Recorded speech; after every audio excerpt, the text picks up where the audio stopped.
Bonjour à tous, on se retrouve pour une nouvelle vidéo sur la chaîne Texama. Alors on va commencer tout de suite avec quelques infos de la chaîne. Alors, je tiens à préciser que à partir de maintenant, on devra avoir donc les nouveaux horaires des vidéos en gros. C'est que le mercredi, il y aura la config de la semaine, donc je vais recommencer à partir de maintenant. Enfin, je vais les faire à partir de maintenant que Ryzen est sorti. Ensuite, le dimanche, comme aujourd'hui, vous avez le Texama Show, vous avez toute la news technologique de la semaine. Et le vendredi, vous aurez une vidéo bonus, de temps en temps, pas toujours, pas chaque semaine, mais ce sera par exemple une review sur quelque chose que je possède, ou peut-être une vidéo explicative sur, par exemple, qu'est-ce que c'est les processeurs. Ça, ce sera certainement la semaine prochaine. Donc, voilà, juste je tenais à préciser. Pour les heures de sortie, à mon avis, ce sera pendant l'après-midi. Enfin, vous activez la petite cloche, comme ça vous êtes sûr d'être notifié. Et puis voilà. Il y a aussi Twitter, j'ai un compte Twitter Texama qui ne tweet que les vidéos de Texama, ça ne tweet rien d'autre. Donc si vous voulez avoir vraiment que les tweets avec les vidéos, ben voilà. Peut-être que plus tard je tweeterai des articles que je trouve intéressants sur des sites FR, peut-être. Why not, si vous êtes intéressé. Je ne réponds pas aux tweets sur ce Twitter d'ailleurs. Contactez-moi plutôt avec mon Twitter principal. Qui est @AurelienSama. Et le Texama, il est dans la chaîne, vous pouvez aller voir sur la chaîne principale. Il est aussi dans la description, normalement. Alors, commençons tout de suite. La première news, c'est au niveau d'Amazon. Enfin, d'Amazon. Oui, techniquement, c'est Amazon. Surtout Twitch, en fait. Donc, vous avez dû le voir, mais Twitch a lancé Pulse. Alors, Pulse était déjà présent sur Twitch. C'est juste qu'il était un petit peu caché sur les chaînes, donc c'était une manière d'écrire du texte à vos subscribers et vos abonnés. Donc les gens qui vous suivent sur Twitch, comme ça, pouvaient avoir du texte et vous pouviez leur dire genre « Hey, stream plus tard, à telle heure » ou « Ah, il n'y aura pas de stream ce soir, je suis malade ». Comme ça vous permettait de communiquer avec les gens. C'est d'ailleurs un truc qui manque sur YouTube, parce que à une époque ça existait, mais ils l'ont caché tellement que finalement il ne sert plus à rien, mais... C'est un truc qui manque un petit peu et c'est plutôt pratique. Le truc, c'est que maintenant, ils essayent de le mettre plus en avant. Trop en avant, je dirais. Alors, je vais vous montrer à quoi ressemble Twitch, moi, chez moi, quand je suis connecté. Donc voilà, c'est Twitch. Hein. Donc il y a les chaînes recommandées comme d'habitude. Et puis, maintenant, en dessous, au lieu d'avoir les jeux, si vous êtes connecté hein, et que vous suivez des gens, au lieu d'avoir les jeux et les streams et tout ça, selon chaque plateforme et tout, maintenant, vous avez Pulse qui est là. Donc ça ressemble à Twitter, vraiment, c'est comme Twitter. D'ailleurs, c'est le but, c'est ressembler à Twitter. Et je dois bien avouer, c'est dégueulasse. On va être honnête, c'est pas très beau. Et je pense que le problème avec ça, c'est que Twitch rajoute tellement de fonctionnalités ces derniers temps, que le problème, c'est que l'interface reste la même. Vous voyez, la gueule de Twitch n'a pas changé. Il y a toujours le logo ici. Ici, on peut accéder à nos paramètres, tout ça. Mais au final, le site n'a pas changé. Mais pourtant, il rajoute tellement de trucs qui sont totalement différents de ce qu'était Twitch au début, qu'au final, ça ne s'intègre pas correctement. Et je trouve que soit Twitch va devoir revoir son design pour intégrer les choses correctement, ou soit il faut qu'ils arrêtent de faire ce genre de trucs. Bon, ça, c'est mon avis personnel. Mais bon, c'est quand même bien dans le principe, Pulse. Et je pense que s'il l'intègre correctement, ça pourrait être un bon ajout. Et puis, de toute manière, ça avait déjà été ajouté depuis quelques temps et ça marchait plutôt bien. Donc, ouais, voilà, Pulse de Twitch. On reste toujours dans Twitch. Ils vont aussi... alors ça, c'est différent. Je pense qu'il y en a qui connaissent Curse Voice. Alors, il y a un logiciel de communication, que ce soit textuel ou vocal, qui s'appelle Discord. Et l'un des gros concurrents de Discord, c'est Curse Voice. C'est fait par Curse, qui est un... Curse, c'est une grosse compagnie qui fait beaucoup de choses. Notamment, ils gèrent les forums officiels de WoW, ils gèrent les forums officiels de Minecraft, ils gèrent aussi le launcher FTB pour ceux qui jouent à Minecraft. Ils font beaucoup de choses. Et ils ont lancé un programme qui s'appelle Curse Voice, qui est un peu comme Discord. Vous pouvez chatter en vocal et en textuel, et même en vidéo maintenant. Et en gros, c'est un peu comme si vous mélangez Skype et TeamSpeak ensemble. D'ailleurs, vous pouvez voir l'interface, là, on peut voir les gens connectés, tout ça. Eh bien, ils avaient commencé à faire des petits partenariats avec Twitch, là, pas mal de temps. Et maintenant, en fait, Twitch a carrément annoncé que Curse Voice et Twitch vont se combiner l'un l'autre. Donc, en gros, votre compte Curse Voice va être associé à votre compte Twitch, ou si vous n'avez pas de compte Twitch, vous aurez automatiquement un créé. Et en gros, vous pourrez directement intégrer Curse Voice, et maintenant qui s'appelle autre chose, je sais même plus, c'est Twitch Desktop App, je sais même pas le nom qu'ils lui ont donné encore pour le moment. Pour moi, c'est toujours Curse Voice. Mais en tout cas, ils vont vraiment les combiner, donc ça vous permettra tout simplement suivre des streams depuis cette nouvelle application. Donc ça, c'est cool, et vous voyez qu'il y a le chat en dessous, donc on peut chatter normalement. Mais en même temps, vous pourrez accéder à des channels vocaux si le streamer le permet, qui ont un rapport avec le stream. Donc par exemple, le streamer peut être dans un salon de stream spécial, verrouillé, mais il pourra avoir des salons où vous pouvez communiquer avec les autres personnes qui regardent le stream et tout ça. Donc c'est entièrement intégré. Personnellement, j'aime plutôt bien. J'ai vu quelques personnes dire « Ouais, c'est quoi l'intérêt ?» Bah, le truc, c'est qu'il y a un énorme intérêt, parce que premièrement, Curse Voice fonctionne plutôt bien.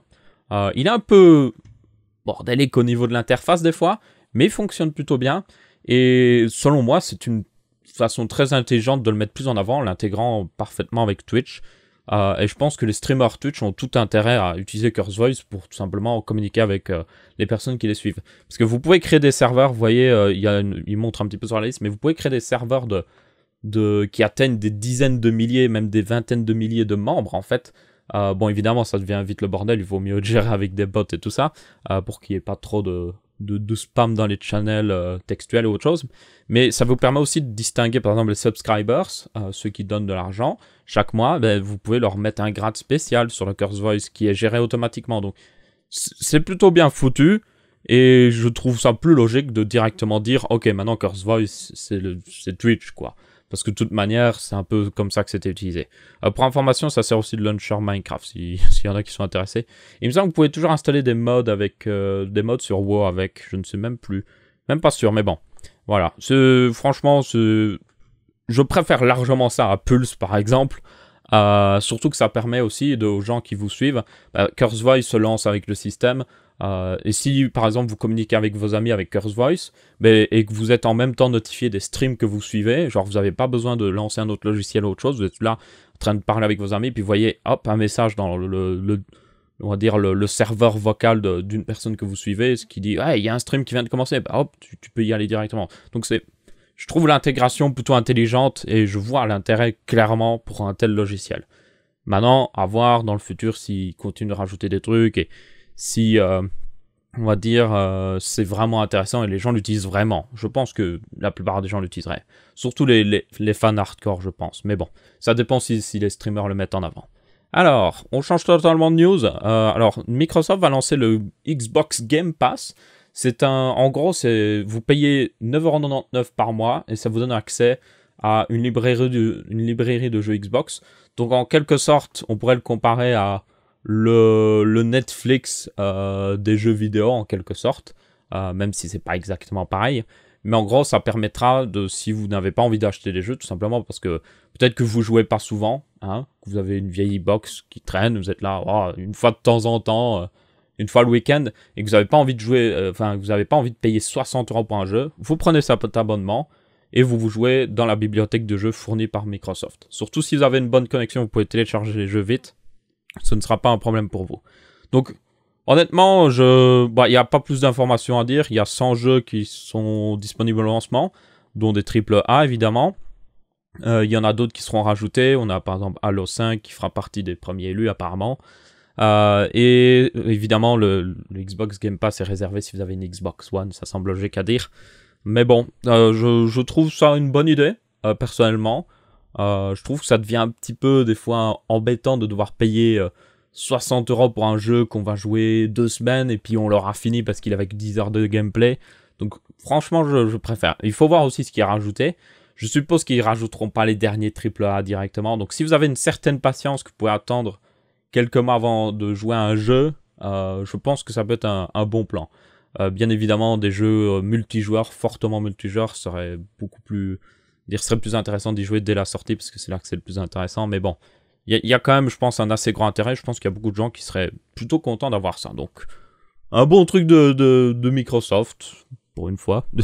Non, je suis un peu médisant, mais voilà, c'est quand même un bon truc. Tiens, tant qu'on reste dans les consoles, Nintendo Switch, alors, je profite pour mettre cet article surtout pour dire... Il y a eu beaucoup de personnes qui ont eu des problèmes avec la Nintendo Switch. C'est normal, c'est une console qui vient de se lancer. Je veux dire, quand n'importe quelle console est lancée, il y a toujours des problèmes, hein, on le sait. Il y a quelques autres problèmes qui sont un peu plus... Pour moi, c'est les problèmes d'ailleurs que j'ai et que je pense que je n'achèterai pas de Switch. Donc je vais donner un petit peu mon avis ici. C'est que selon moi, la qualité de construction de la Switch est trop médiocre. Okay, notamment, la Switch utilise un écran en plastique, une protection en plastique par-dessus. qui est un peu comme la Nintendo 3DS ou autre chose. Mais ça, c'est tellement, enfin, je vais dire, c'est tellement archaïque, quoi. Il y a 2010 qui vient d'appeler et qui dit, hey, on peut récupérer notre écran. Je veux dire, maintenant, un écran Gorilla Glass, ça coûte rien du tout. Ça coûte 10 € à tout casser. Et ça, c'est quand vous l'achetez en tant que consommateur. On parle de Nintendo, ils en commandent je ne sais combien de millions. Ils vont pouvoir négocier des prix de malade. Et je parle d'écran Gorilla Glass dernière génération, là. Si encore ils avaient récupéré un écran Gorilla Glass un petit peu plus vieille génération, genre des vieux stocks et tout ça, enfin, ils auraient pu économiser énormément. Et je ne comprends juste pas pourquoi on a un écran plastoc sur une console portable qui va être utilisée par des enfants. C'est ça le point le plus important. Ça va être utilisé par des enfants. C'est une console qui est en grande partie faite aussi pour des enfants. Et des enfants, ça laisse tomber sa console, ça frotte des trucs dessus sans faire exprès. Voilà. Et juste ne pas avoir au moins un écran Gorilla Glass qui pourrait résister à la plupart des agressions extérieures, c'est stupide. C'est juste stupide. Et rien que pour ça, c'est une des choses pour moi qui me fait dire non, je ne veux pas de cette console. Il y a d'autres problèmes, la qualité du plastique un peu bof, la console qui chauffe quand même pas mal, mais après c'est pas non plus, enfin c'est normal, elle est assez puissante quand même, hein, il faut l'avouer, elle est assez puissante. L'écran 720p, alors l'écran 720p est de très bonne qualité en fait, mais il est en 720p. C'est un peu le avantage des avantages. Il manque un peu de luminosité à ce que j'avais pu voir aussi, j'avais dit dans un précédent truc. La batterie aussi, les gens s'en plaignaient, mais je trouve que ça va encore franchement ce qu'on peut faire. Je veux dire, si vous jouez à une Nintendo, enfin la 3DS aussi, si vous commencez à jouer aux derniers jeux les plus lourds sur la 3DS, elle dure pas longtemps. Hein. Même chose avec votre téléphone. Hein. Lancez un jeu en full 3D sur votre téléphone, il va pas durer aussi longtemps. Hein. Donc, je trouve que les gens sont un peu médisants. Je trouve que c'est justement le genre de batterie, de durée de vie de batterie qu'on peut obtenir avec une console qui fait un rendu full 3D d'un jeu pendant des heures. Quoi. Il faut pas déconner non plus. Donc voilà, c'est un peu. Il y a eu d'autres problèmes, par exemple avec le Joy-Con gauche, qui a des problèmes de connexion. Il y a des gens qui ont fixé le problème en soudant un câble pour apporter une alimentation qui vient d'autre part. Donc ça permettait de régler le problème. Genre en gros, il se déconnecte souvent. Il y a aussi des problèmes avec le petit accessoire que vous pouvez mettre dessus pour ajouter des boutons. Et qui permet aussi de mettre la Dragon pour accrocher à votre poignet si vous utilisez les contrôleurs. Sans les contrôleurs de mouvement. Et du coup, le problème, c'est si vous le mettez à l'envers, il se coince. Genre, éternellement. Enfin, j'ai vu une très bonne méthode pour le décoincer. Il suffit juste de mettre un petit outil, d'appuyer sur deux trucs qui se coincent. Et apparemment, on peut le retirer. Mais c'est quand même... C'est juste, je me dis, c'est une console, encore une fois, faite pour des enfants. Un enfant va forcément le mettre à l'envers à un moment. Et quand vous vous rendez compte que ça coince totalement le truc, il y a un problème. Selon moi, il y a un gros problème. Je veux dire, il y a un moment, ils auraient dû juste dire... prendre la console, la donner à quelqu'un et du juste dire vas-y, fais le coin avec, fais n'importe quoi, mets les trucs à l'envers, mais ils auraient dû juste tester comme ça et se dire ah oui, là ça coince, là il y a tel problème, autre chose. Il y avait aussi un autre problème avec le dock qui est tellement mauvaise qualité que ça griffe l'écran parce que l'écran est en plastique aussi. Je veux dire, si ça aurait été un écran Gorilla Glass, il n'aurait jamais été griffé parce que du plastique ne peut pas griffer du Gorilla Glass, c'est juste pas possible. Les matériaux n'ont pas la même résistance du tout. Donc, il y a juste... Voilà, selon moi, c'est bof. C'est une bonne console quand même, elle est assez innovative, je trouve. C'est un marché d'ailleurs que j'attendais. Quand j'ai eu la Shield Tablet, je me disais, waouh, il manquerait juste 2 contrôleurs intégrés à la Shield Tablet, ce serait parfait. Juste parfait, un peu comme la Shield originale qui avait justement une manette accrochée. Mais là, par exemple, la Shield Tablet, si vous devez acheter une manette, elle est à part, il n'y a aucun accessoire pour fixer la Shield Tablet dessus. Enfin, c'est bof, quoi. C'est vraiment bof. Donc voilà, bref. C'était un peu pour parler des problèmes un peu de la Switch, pour ceux qui auraient pu le voir. Je pense qu'il y a certains quand même problèmes qui sont un peu exagérés. Et puis évidemment, tout le monde n'a pas les problèmes, hein, on le sait. Pas besoin de dire, oui, moi j'ai aucun problème. Il y a des gens qui se plaignent de rien. Enfin, je veux dire, le jour où vous allez avoir un problème et que vous êtes là, oui, il y a un problème, et que les autres vont vous dire, ouais, mais moi j'ai pas de problème, donc c'est toi, ça va vous énerver. Donc arrêtez de le faire, s'il vous plaît. Il y a clairement des problèmes, tout le monde les a pas, mais il y a des problèmes, ok? Ensuite, en parlant de problèmes, AMD Ryzen a quelques problèmes. J'en parle un petit peu, mais c'est juste pour vous rassurer, parce que, on va être honnête, c'est, encore une fois, comme la Switch, c'est une nouvelle plateforme, c'est un nouveau processeur, tout change, tout est nouveau. Du coup, forcément, il y a quelques bugs. Il y a même des bugs qui sont dus à Windows, on va en parler dans cette news justement, mais il y a quelques bugs quand même qui seront très vite fixés normalement. Moi-même, j'ai une plateforme en X99 et je peux vous le dire, à la sortie, je l'ai eu un mois un peu après la sortie, il y avait beaucoup de bugs, vraiment beaucoup de bugs. Donc ne partez pas du principe c'est parce que c'est AMD, ils font de la mauvaise qualité, donc il y a beaucoup de bugs. Après, une chose est sûre, c'est qu'ils auraient peut-être dû attendre quelques semaines, un petit mois, fixer vraiment les bugs à fond et sortir Ryzen. Mais bon, je pense qu'ils étaient un peu chauds niveau timing et qu'ils ne pouvaient pas vraiment faire autrement. Alors, le bug qu'on va parler, c'est justement sur Windows 10, il y aura un bug de gestion des cœurs. Donc en gros, ce que j'avais pu comprendre, alors vous avez hardware.fr qui avait fait le test justement, c'est ça que je vous conseille vraiment, si vous êtes intéressé par Ryzen, à aller lire le test par hardware.fr qui était vraiment bon. Et ils ont justement parlé de ça, ils ont un peu testé ça sur hardware.fr, mais en gros, il y a un bug qui fait que le problème c'est que Windows a trop tendance à il y a un programme qui utilise un thread, ben je vais le mettre là. Et puis ça utilise un autre thread dans le jeu, et puis il bouge beaucoup le thread en fait, il bouge tout le temps, à chaque fois il bouge trop, il essaye pas trop de mettre à un seul point. Et surtout aussi, il n'utilise pas forcément les cœurs physiques, parce qu'un processeur Ryzen c'est 8 cœurs, 16 threads. Donc ça veut dire qu'il y a 8 cœurs logiques, enfin physiques, et il y a 8 cœurs logiques en quelque sorte en plus. Donc en fait, chaque cœur peut faire deux choses à la fois. Mais en gros, le truc c'est, si vous voulez les meilleures performances, il vaut mieux mettre une tâche sur un des cœurs physiques pour forcer un peu le processeur à faire que ça. C'est pas exactement garanti, mais c'est aussi Windows qui devrait le gérer correctement. Je veux dire, Windows devrait détecter, ah oui, là c'est 8 cœurs physiques et là c'est 8 cœurs logiques, ok? Donc je vais, en cas de, si ce programme utilise 4 cœurs, eh bien je vais mettre 4 cœurs physiques et je vais pas utiliser les logiques qui sont moins performants.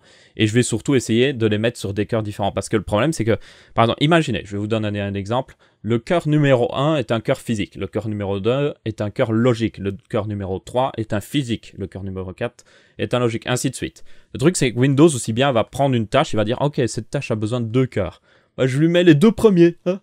Mais du coup, s'il met deux premiers, aussi bien c'est le cœur physique qui fait ces 2 cœurs en quelque sorte, vu qu'il peut faire 2 fois plus de tâches.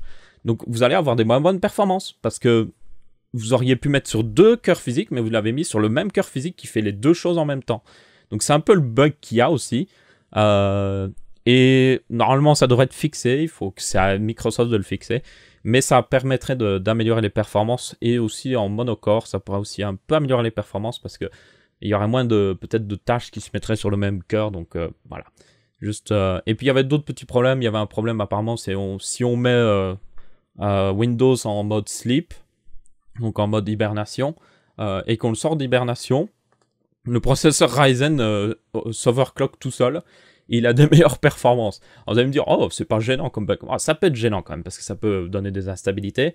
Peut-être aussi que ça peut forcer le processeur à fonctionner trop haut, donc l'user davantage. Donc c'est pas idéal, mais c'est un bug qui existe. Donc voilà, c'est un petit peu les bugs sur Ryzen actuellement. Mais toujours dans Ryzen, là c'est plutôt rumeur, enfin c'est pas vraiment des rumeurs, il faut le dire, c'est qu'AMD a dit qu'il sortirait un refresh de AMD Ryzen l'année prochaine.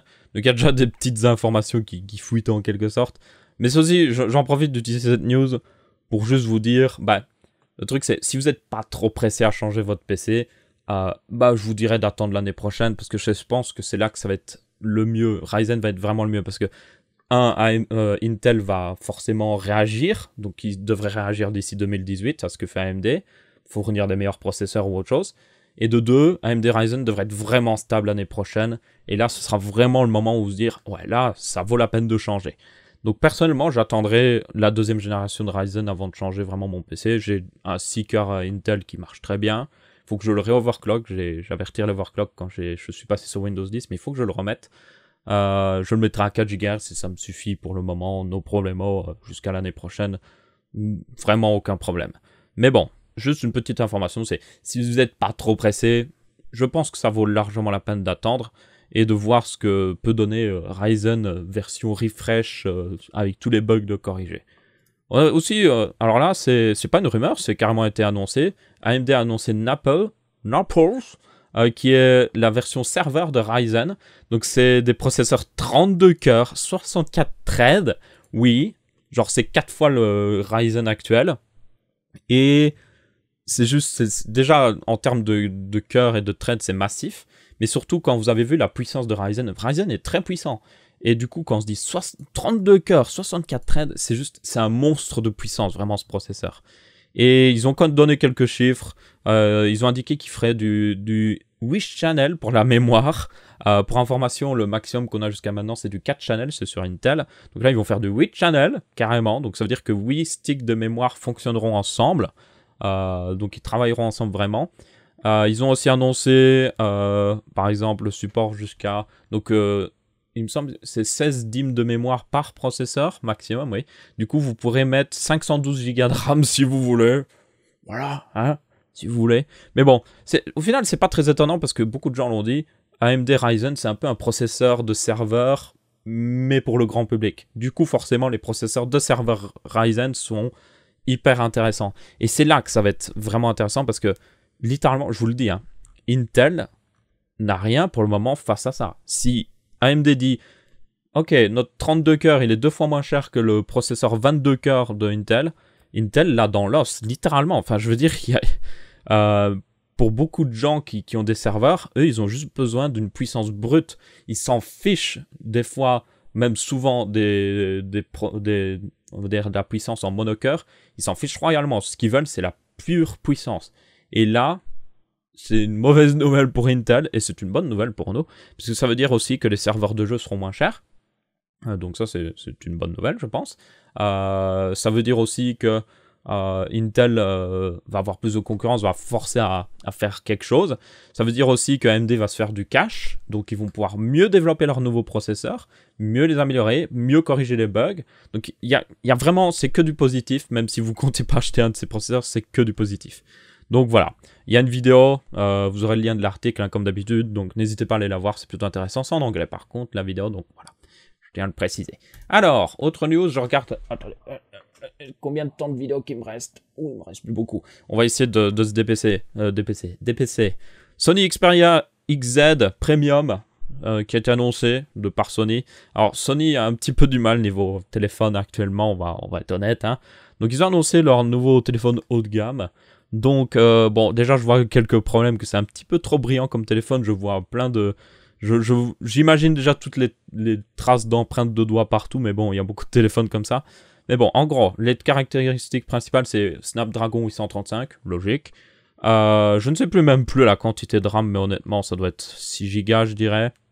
USB Type C et USB 3.1 pour l'USB Type C, donc ça veut dire très haute vitesse, donc ça c'est cool. De 19 mégapixels, appareil photo, c'est un capteur évidemment Sony. Sony se débrouille plutôt bien en capteur photo, donc ça devrait donner de bonnes photos, même si au niveau du processing, ils ont un peu du mal, je trouve personnellement. Ce qui est un peu étrange, parce qu'ils ont parmi les meilleurs capteurs photo, mais à chaque fois, les Sony Xperia, les photos sont bien, mais c'est pas les meilleurs. Pourtant, ils ont les meilleurs capteurs photo, c'est juste un peu illogique. D'autres téléphones utilisent des capteurs Sony, pour information. Et évidemment, il devrait utiliser Android 7, ça semble logique. Mais surtout, le truc qui moi, me pose un peu problème, c'est qu'il va utiliser un écran 5,5 pouces, là aucun problème, mais en 4K. Et là, j'ai juste envie de dire à quoi ça sert. Ça ne sert strictement à rien du tout. J'ai un Galaxy S6, écran en 1440p, donc 2560 par 1440p. Je peux pas voir les pixels, je peux pas voir, même si je colle, je ne peux pas voir chaque pixel, c'est juste impossible. Du coup, pourquoi faire un écran 4K? Ça sert à rien, ça sert strictement à rien du tout. Ça va utiliser plus de batterie, ça va coûter plus cher, et ça ne sert à rien. Donc encore une fois, j'ai envie de dire, Sony, genre, concentre-toi sur ce qui est vraiment intéressant, arrête avec cet écran 4K, ça sert à rien du tout, mais bon, c'est pas grave, je suppose. J'ai pas vu la batterie aussi. Je sais plus s'il la disait dans la news. Attendez, je vais chercher. Non, je crois pas qu'il l'ait mis. Il y a toujours pas de prix annoncé, mais il devrait coûter cher à cause de l'écran 4K, ça c'est sûr. Donc on verra bien, mais encore une fois, j'ai l'impression que Sony va encore merder. C'est dommage, hein, parce qu'ils font des très bons téléphones, je trouve, mais ils font des petites conneries comme ça. Ils sont un peu... bof. Facebook, alors ça c'est pas une news qui concerne vraiment vous qui habitez en France ou même en Belgique, mais en gros Facebook a réussi à négocier le droit de live stream des matchs de soccer, donc de football, hein, ça s'appelle soccer aux États-Unis. Et du coup, ce qui est très intéressant, c'est qu'en fait, ils ont réussi à littéralement piquer les droits à des chaînes de télévision. Et pour une première fois, on va dire en quelque sorte, c'est pas la première fois, mais c'est important à noter parce que c'est une compagnie internet a réussi à à être passé devant une compagnie de TV sur ce genre de choses. Et c'est pour moi très intéressant parce que ça indique de plus en plus que la TV, comme on la connaît actuellement, est en voie de disparition. Pour moi, la télé du futur, c'est une télé internet. Les grosses chaînes de télévision se mettront sur un site web et en gros, vous aurez une application sur votre télévision qui vous permettra de lancer la chaîne de télévision qui sera en fait un site web. Et vous aurez le choix de choisir ce que vous voulez comme programme. Pour moi, c'est vraiment ça le futur. Et ça indique encore plus que les chaînes de télévision ont bien raison de stresser un petit peu parce qu'elles ont de plus en plus de concurrence. Donc voilà, la petite news un petit peu comme ça. Alors là, c'est Google. Google avait indiqué par le passé que Hangout, qu'ils ont abandonné, hein, parce que, ils n'ont pas abandonné, mais ils l'utilisent plus vraiment, que Hangout serait utilisé dans le business, donc ils vont rechanger Hangout et apparemment l'appeler Meet. Donc en fait, ça va être une copie de Slack, pour ceux qui connaissent. Slack, c'est un programme, enfin pas un programme, c'est plus une manière de communication pour les teams, les business et tout ça. Donc vraiment quand vous fonctionnez en team, ça marche plutôt bien. Donc ils vont changer Hangout pour ça. Et le truc c'est Google. Vous savez le nombre d'applications que Google a eu pour la communication? Beaucoup. Je pense que c'est une dizaine, je crois. J'ai l'impression que chaque année ils sortent une nouvelle application. Ouais, on va faire Google Polo pour communiquer. Et puis à la fin de l'année, ils sont là, ouais, ça marche pas finalement. Bon, au revoir. Bon, ok, voilà. Je vois que il me reste plus beaucoup de temps de batterie, donc ouais. Mais bon, en gros, ce qu'il faut retenir, c'est que Google continue de faire de la merde, selon moi, à lancer trop d'applications. J'espère qu'ils arrêteront de faire un peu ça et se concentreront sur ce qui est important. Et je vous dirais, à mon avis, il vaut mieux pas l'utiliser parce que, honnêtement, ils vont arrêter de le supporter et puis vous retrouverez avec votre truc là. Ouais, j'ai mis tout le monde sur ce programme et maintenant il est plus supporté par Google. Génial. Bref, le petit truc marrant maintenant, c'est cette petite vidéo, je vous mettrai dans la description. Alors ça, c'est une personne qui a étudié, on va dire, la politique coréenne pendant des années. C'est un expert. Et lors d'une interview avec la BBC, il y a ces enfants qui sont passés derrière, qui sont rentrés. Regardez la fille. Et je viens de voir que la caméra vient de se couper. Du coup, la fille est arrivée derrière et puis il est là en mode, non, casse-toi. Et puis il y a derrière le bébé qui arrive. Le bébé qui arrive dans son marcheur, enfin son truc pour marcher. Et puis la mère qui arrive en dérapant, qui essaie de prendre les enfants en étant le maximum discret. C'est juste excellent. Allez voir cette vidéo. C'est juste le petit truc marrant en fin de semaine qui a aucune importance, mais c'est juste pour le truc marrant. Bref, dans tous les cas, j'espère que vous avez bien apprécié cette petite minute tech, non, ça c'était avant. C'était avant sur une autre chaîne d'ailleurs. J'espère que vous avez bien apprécié ce Texama Show. N'hésitez pas à laisser votre avis, que ce soit en pouce bleu, pouce rouge ou en commentaire. On se retrouve la semaine prochaine pour plus de news. Et je vous dis salut à tous!